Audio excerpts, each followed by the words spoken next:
সুপ্রিয় দর্শক, আসসালামু আলাইকুম। আপনাদের সবাইকে স্বাগত জানাচ্ছি এখনকার আলোচনায়।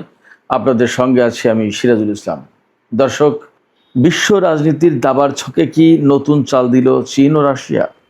একদিকে শুরু হয়েছে দুই পরাশক্তির যৌথ মহড়া, অন্যদিকে প্রশান্ত মহাসাগরে চীনা সাবমেরিন থেকে ছোড়া হয়েছে পারমাণবিক অস্ত্র বহনে সক্ষম ব্যালিস্টিক ক্ষেপণাস্ত্র।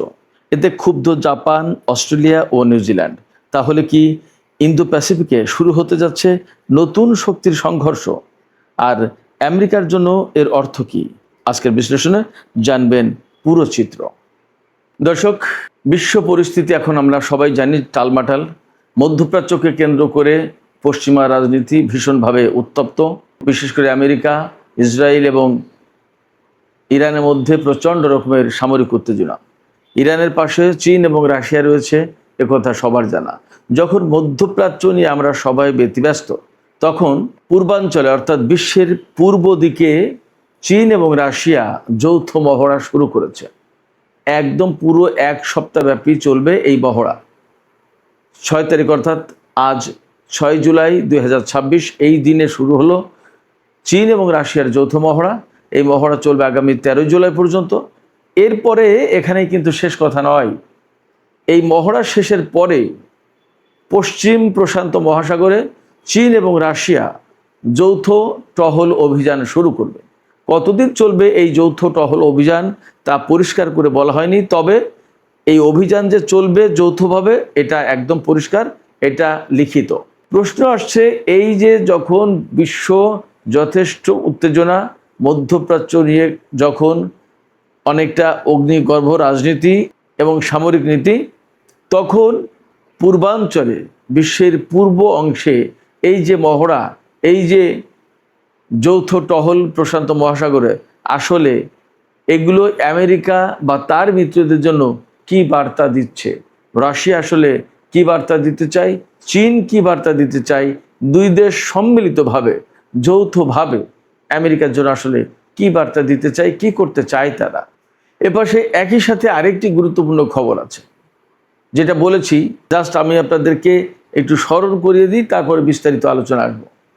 চীন কিন্তু আজকে মহড়ার শুরুর দিনেই সাবমেরিন থেকে এমন একটি ব্যালিস্টিক ক্ষেপণাস্ত্র ছুঁড়েছে যে ব্যালিস্টিক ক্ষেপণাস্ত্র পরমাণু অস্ত্র বহনে সক্ষম। এটা কিন্তু বিশেষভাবে আমেরিকার জন্য স্পেশাল মেসেজ ক্যারি করছে, স্পেশাল সিগন্যাল। কি সেই মেসেজ আমি ভিডিওর পরের অংশে আলোচনা করব। প্রথমে যৌথ মহড়া কেন, এর গুরুত্ব কি, বিষয়টা কি, এইটা নিয়ে আমি মোটামুটি একটা দীর্ঘ আলোচনা করার চেষ্টা করি। আমরা সবাই জানি, বেশ বহু বছর থেকেই চীন এবং রাশিয়ার মধ্যে কিন্তু ঘনিষ্ঠতা বাড়ছে, বিশেষ করে সোভিয়েত ইউনিয়নের পতনের পর এবং প্রেসিডেন্ট ভ্লাদিমির পুতিন ক্ষমতায় আসার পর। এই যে দুই দেশের ভেতরে পারস্পরিক সম্পর্ক বেড়েই চলেছে, ঘনিষ্ঠ হচ্ছে। এই সম্পর্ক বেড়ে চলা বা ঘনিষ্ঠ হওয়ার ভেতরে আরও কিছু ব্যাপার আছে। এই যে সম্পর্ক ঘনিষ্ঠ হচ্ছে, তাতে চীনকে আমরা সবাই ব্যবসায়িক হিসেবে জানি, অর্থ ব্যবসা ছাড়া আর কিছু বোঝে না। কিন্তু প্রকৃতপক্ষে ভেতরে ভেতরে চীন কিন্তু তার সামরিক শক্তিকে অনেক বাড়িয়ে ফেলেছে, অনেক নতুন কিছু যুক্ত করেছে এবং বিশ্ব শক্তির বা বিশ্ব অঙ্গনে, বিশ্ব মঞ্চে আবির্ভূত হওয়ার জন্য যেরকম একটা বড় শক্তি হতে হয়, সেই শক্তি অর্জনের চেষ্টা কিন্তু করেছে। ওপাশে সোভিয়েত ইউনিয়নের পতনের পর আমেরিকার মোকাবেলায় রাশিয়াকে দাঁড়াতে হলে একটা শক্ত অর্থনৈতিক সাপোর্ট বা সমর্থন প্রয়োজন ছিল। এই জায়গায় কিন্তু চীন সেই সাপোর্টের কাজটুকু করে গেছে। যেমন চীনের প্রয়োজন সামরিক শক্তি, তেমনি রাশিয়ার প্রয়োজন অর্থনৈতিক শক্তি। এই দুই দেশের দুই প্রয়োজনের মিটমাট বা মীমাংসা করার চেষ্টায় দুই দেশ একে অপরের কাছে আরও বেশি ঘনিষ্ঠ হয়েছে, আরও বেশি তাদের ঘনিষ্ঠতা বাড়িয়ে চীন রাশিয়াকে তার পক্ষ থেকে যে সমস্ত সাপোর্ট দেওয়ার দরকার সেগুলো দিয়েছে, আর রাশিয়া চীনকে চীনের প্রয়োজন মতো সাপোর্ট দিয়েছে। এর সাথে কিন্তু যুক্ত ছিল ইরান, আরও কিছু দেশ আছে, বাট মোটা দাগে কিন্তু রাশিয়া, চীন, ইরান, এই তিন দেশের আন্তঃসম্পর্কটা বিশেষভাবে গুরুত্বপূর্ণ, সামরিক, অর্থনৈতিক, রাজনৈতিক, কূটনৈতিক সব ক্ষেত্রে। রাশিয়া এবং চীন সম্পর্ক বাড়ানোর প্রেক্ষাপটে বিগত বেশ কয়েক বছর ধরে তারা বার্ষিক মহড়া চালাচ্ছে, যৌথ মহড়া। চীন এবং রাশিয়া শুধুমাত্র দুই দেশ মিলে। সেই মহড়া কখনো কখনো এই চীনের অঞ্চলে, অর্থাৎ দক্ষিণ চীন সাগরের দিকে, প্রশান্ত মহাসাগরের দিকে, পশ্চিম প্রশান্ত মহাসাগরের দিকে হচ্ছে, আবার কখনো কখনো রাশিয়ার দিকে হচ্ছে। যাই হোক, এবারে যে মহড়া হচ্ছে, এই মহড়া মূলত চীনের উপকূলীয় অঞ্চল বা চীনের পানিসীমা থেকে শুরু করে এই মহড়া শুরু হচ্ছে পশ্চিম মহাসাগরে। তার মানে এই যৌথ মহড়া পরিচালনার জন্য রাশিয়া তার নৌবাহিনীকে এখানে পাঠিয়েছে। কি কি পাঠিয়েছে রাশিয়া পাঠিয়েছে 5 থেকে 7টা নৌ ইউনিট, কয়েকটি frigate, corvette, diesel engine submarine এবং রেস্কিউ সাপোর্ট শিপ। এর পাশাপাশি রয়েছে সম্ভবত কিছু যুদ্ধ বিমান। আর চীন এই যৌথ মহড়ায় কি কি মোতায়েন করেছে সেটাও একটু জেনে নিই। চীন মোতায়েন করেছে 10টির মতো যুদ্ধ জাহাজ, 2 থেকে 3টি ডেস্ট্রয়ার, কয়েকটি ফ্রিগেট এবং করভেট, কয়েকটি সাপোর্ট এবং রেস্কিউ শিপ। এখন এই মহড়ার গুরুত্বটা কোথায়, মানে কেন এই মহড়া পরিচালনা করা হচ্ছে? আমরা সবাই জানি ভারত এবং প্রশান্ত মহাসাগরীয় এলাকায় আমেরিকা এবং তার মিত্রদের, বিশেষ করে ভারত, অস্ট্রেলিয়া, নিউজিল্যান্ড, জাপান, এই সমস্ত দেশের সামরিক উপস্থিতি ক্রমেই বেড়ে চলেছে। এইগুলোর জবাব হিসেবে মূলত রাশিয়া এবং চীন তারা এই মহড়ার আয়োজন করেছে। এছাড়া কিছুদিন আগে এপ্রিলের শেষ দিকে, মে মাসের প্রথম দিকে, এই সময় আমেরিকা, ফিলিপাইন, নিউজিল্যান্ড, অস্ট্রেলিয়া এবং জাপান এরা যৌথ মহড়া চালিয়েছে। এই মহড়ার একটা অঘোষিত জবাব হচ্ছে রাশিয়া এবং চীনের এই যৌথ মহড়া। যদিও রাশিয়া এবং চীন বলছে এই মহড়া মূলত কাউকে উদ্দেশ্য করে নয়।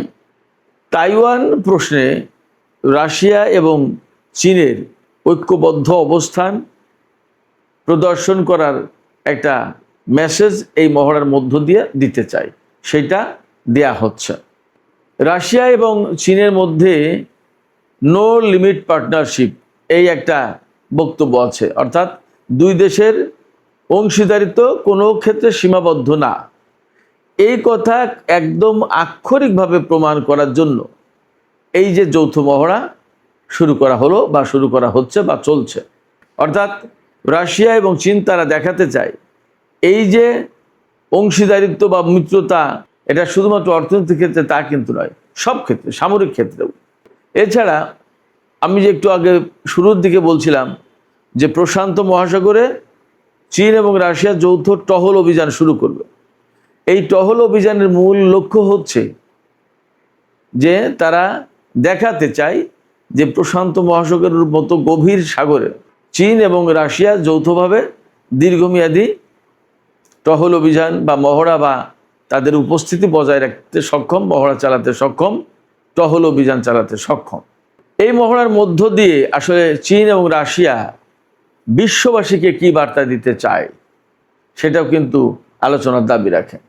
এখানে দুই দেশ যৌথ মহড়ার মাধ্যমে সারা বিশ্বকে সবচেয়ে বড় যে বার্তা দিতে চায় সেটি হচ্ছে চীন এবং রাশিয়া কৌশলগতভাবে একই ফ্রন্টে দাঁড়িয়ে আছে। এছাড়া এককেন্দ্রিক মার্কিন বিশ্ব ব্যবস্থা বা নিরাপত্তা ব্যবস্থা আমরা যাই বলি, তার বিকল্প শক্তি হিসেবে চীন এবং রাশিয়া তাদের নিজেদেরকে প্রতিষ্ঠা করতে চায়, প্রমাণ করে দিতে চায় বিশ্ববাসীর কাছে। তারা এটাও একটা বার্তা দিল যে শুধুমাত্র আমেরিকা নয়, বিকল্প শক্তি হিসেবে চীন এবং রাশিয়া উঠে আসছে।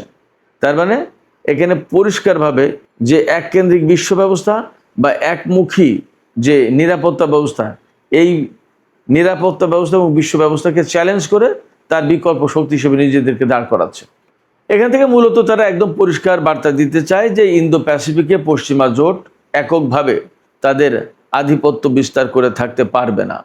তার মানে এখানে চীন এবং রাশিয়া সরাসরি তাদের জন্য চ্যালেঞ্জ, পশ্চিমাদের জন্য একদম পরিষ্কার চ্যালেঞ্জ, ঝুঁকি, হুমকি যাই বলেন। এই যে দুই দেশের যৌথ মহড়া, এই যৌথ মহড়ার থেকে আমরা যে সমস্ত বার্তা তা তো পেলাম, গুরুত্ব কি এটাও মোটামুটি কম বেশি বুঝেছি। এখানে আমি আরেকটু বলি, ইরানের সাথে আমেরিকার যে যুদ্ধ, এই যুদ্ধের সবচেয়ে বড় যে ঝুঁকিটা চীন এবং রাশিয়ার জন্য, সেটা হচ্ছে এই যে ভেনিজুয়েলার তেল সম্পদ আমেরিকার দখলে নিয়ে ফেলেছে। ইরানকে যদি কবজা করে ইরানের তেল সম্পদ, জাতীয় খনিজ সম্পদ, সমস্ত সবকিছু যদি দখল করে নিতে পারতো আমেরিকা, এবং মধ্যপ্রাচ্যে তার একদম অবাধ প্রভাব প্রতিপত্তি বিস্তার করতে পারত, তাহলে চীনের কিন্তু মধ্যপ্রাচ্যে প্রবেশাধিকার একেবারে সীমিত হয়ে পড়ত। তখন আমেরিকা চীনকে এক ধরনের কৌশলগত ফাঁদে ফেলে দিত। চীনের আওতায় বা নিয়ন্ত্রণে যে শতকরা 70% রেয়ার আর্থ ম্যাটেরিয়াল আছে, এই রেয়ার আর্থ ম্যাটেরিয়াল নিয়ে তখন আমেরিকা চীনের সাথে দর কষাকষি করতো যে তুমি ইরান থেকে বা মধ্যপ্রাচ্য থেকে তেল গ্যাস নিতে পারো, তবে আমাকে এই রেয়ার আর্থ ম্যাটেরিয়ালের অন্তত 50% কন্ট্রোল দিতে হবে। তখন কিন্তু চীনের জন্য মহা বিপদ ছিল। তো মহা বিপদ যখন, তখন চীন তো বসে থাকবে না, ফলে ইরানকে সাপোর্ট দিয়েছে চীন, রাশিয়া দুই দেশই। এবং এই যুদ্ধ যখন একটু তুলনামূলক বেটার সিচুয়েশনে পৌঁছেছে, আপাতত বন্ধ আছে, তখন কিন্তু চীন এবং রাশিয়া নিজেদের বাকি অস্ত্র ঝালাই করে নিচ্ছে, পরীক্ষা করে নিচ্ছে, এবং তারা এর ভেতর দিয়ে তাদের সামরিক পরীক্ষার প্রস্তুতিটাও কিন্তু যাচাই করবে। কারণ এখানে এয়ার ডিফেন্স সিস্টেম এবং অ্যান্টি সাবমেরিন সিস্টেম, এগুলো পরীক্ষা নিরীক্ষা করবে চীন এবং রাশিয়া।